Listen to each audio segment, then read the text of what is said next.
So good day everyone. This is my case study, group policies or group policy management. So first, i-mount muna natin yung wallpapers needed for the requirements. And then, copy natin siya sa local disk.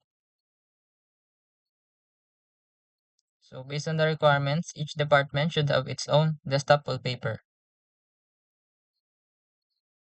So after none, administrative tools, group policy management, academic department, then right click, create GPO, academic wallpapers.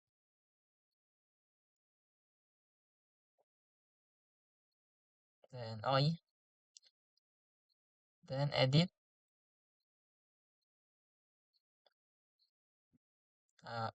policies, administrative templates, desktop, then desktop wallpaper. Enabled natin.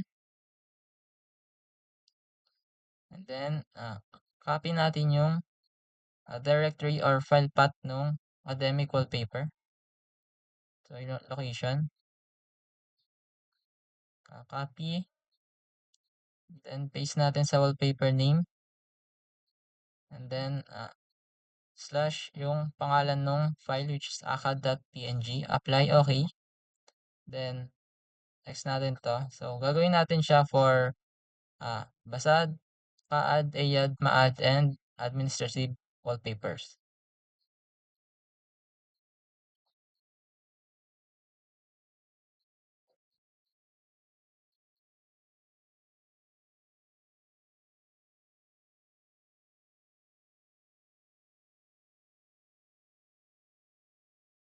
So, ayan, tapos na. Then, right-click natin yung domain, tupt.edu.ph, then create GPO, user policy, and admin policy. So, user policy muna, edit. So, yung first is prohibit access to control panel and PC settings. So, go to policies, administrative templates, control panel, prohibit access, enabled, then apply, then okay. So next is network security. So go to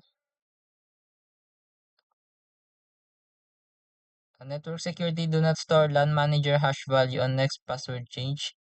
So go to computer config, policies,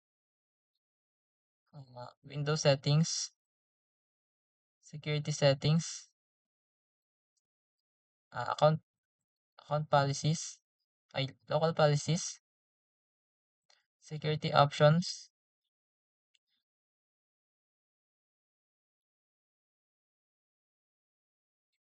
Then hanapin natin yung network security. Do not store LAN manager. Right click. Enabled, apply, okay. So next, prevent access to the command prompt, enabled. So user config, policy system, prevent access to command prompt, enabled, apply, okay. So next, enable no auto start with logon users.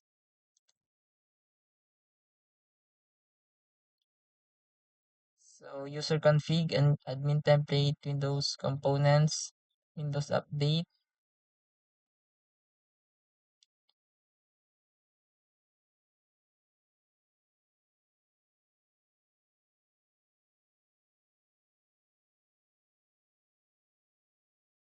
So nasa admin template ng computer config pala. Then Windows update, no auto restart, enable, apply, then okay. So next, enable all removable storage classes. So go to system, removable storage access. Then all removable storage classes, deny all access, enable, apply, okay.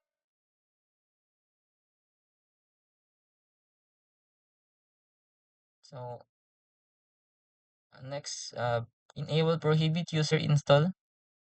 So Windows components.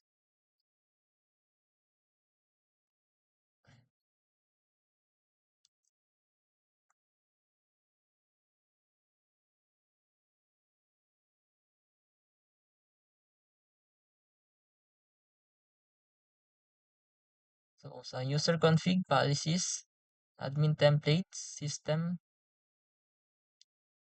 removable storage, sa Windows components, Windows installer, uh,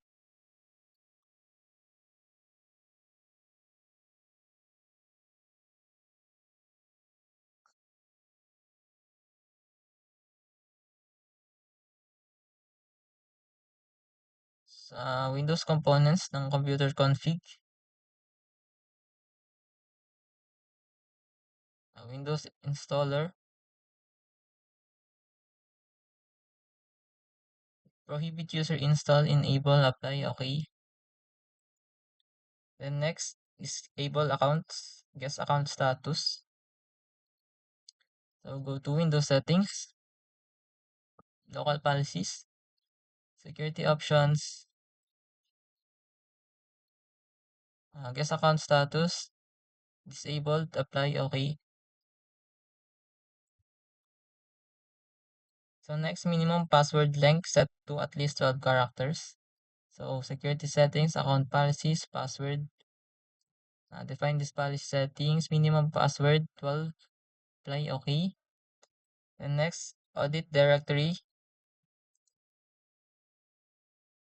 So maximum password age, 42 days. Then next, audit directory service access and audit directory service changes. So next, account policies, account lockout policy. Account lockout duration 30 minutes. And then account lockout threshold 3.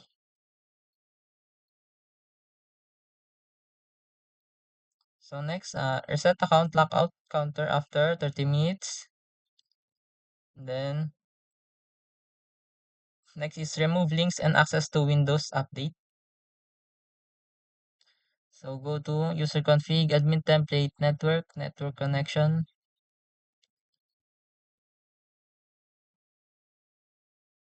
Offline files.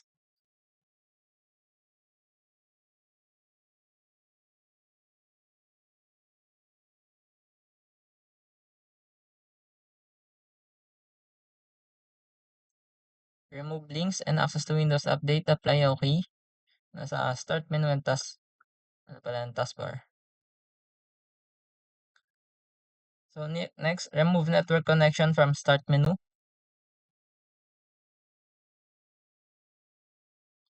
Enable, apply, okay. Next, remove help menu.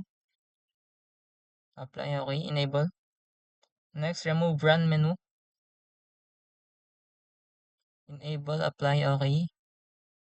Next, remove my pictures icon menu.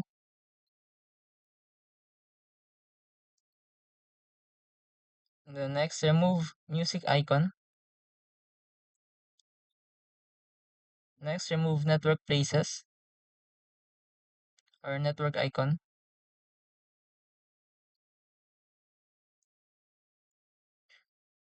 So next, add log off on the start menu.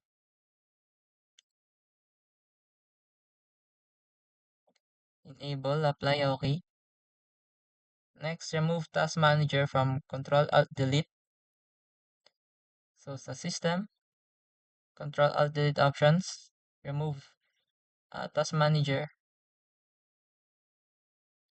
Enable, apply, then okay. Next, Internet Explorer browser title. So computer config.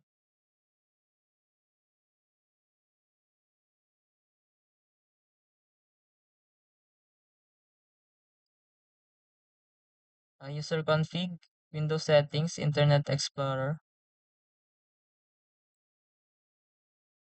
Browser user interface, browser title, customize title bars. Then sa title bar, ilalagay natin yung domain which is tupt.edu.ph.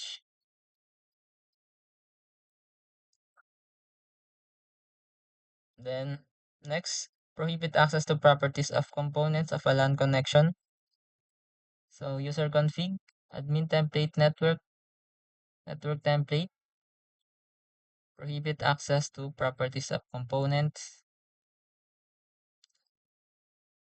enable, apply, okay.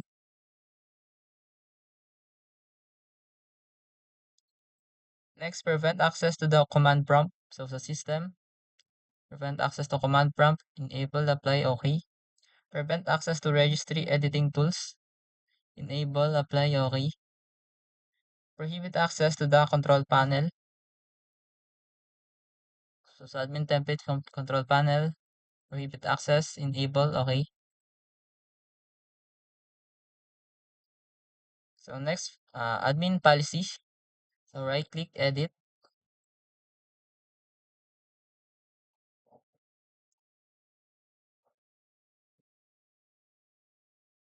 So go to, first is remove links and access to Windows Update.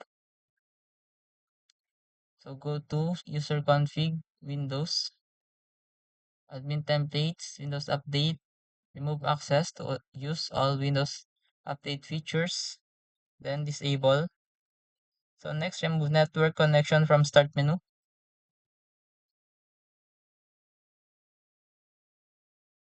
So go to admin template, start menu, and taskbar. So remove network connection from start menu, disabled, apply, okay. The next, remove help menu. Remove network connections, disabled, apply, okay. Next, remove help menu, disabled, apply, okay. Remove run menu, disabled, apply, okay. Music icon is disabled. Pictures icon disabled. Network icon disabled.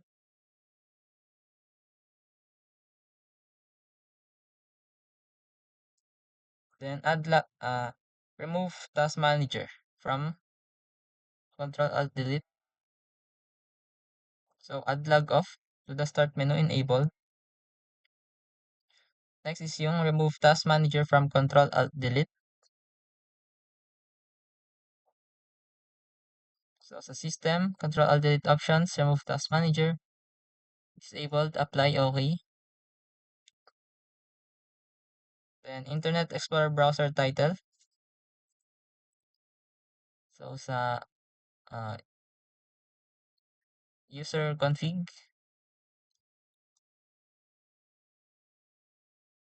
policies, Windows settings, Internet Explorer browser user interface, browser title. Then sa title bar, lalagyan ulit natin yung domain which is tupt.edu.ph. So next, prohibit access to properties of components of LAN connections. So sa user config, admin template, network connections, prohibit access of LAN connection, of components of a LAN connection, disabled, okay. Then prevent access to the command prompt. So sa system, prevent access to command prompt, disabled, apply, okay. Then prevent access to registry editing tools, disabled, apply, okay. Then prohibit access to the control panel, disabled, apply, okay. So yan, nagawa na natin yung lahat ng required policies based dun sa requirements. So yun lang guys, thank you for watching.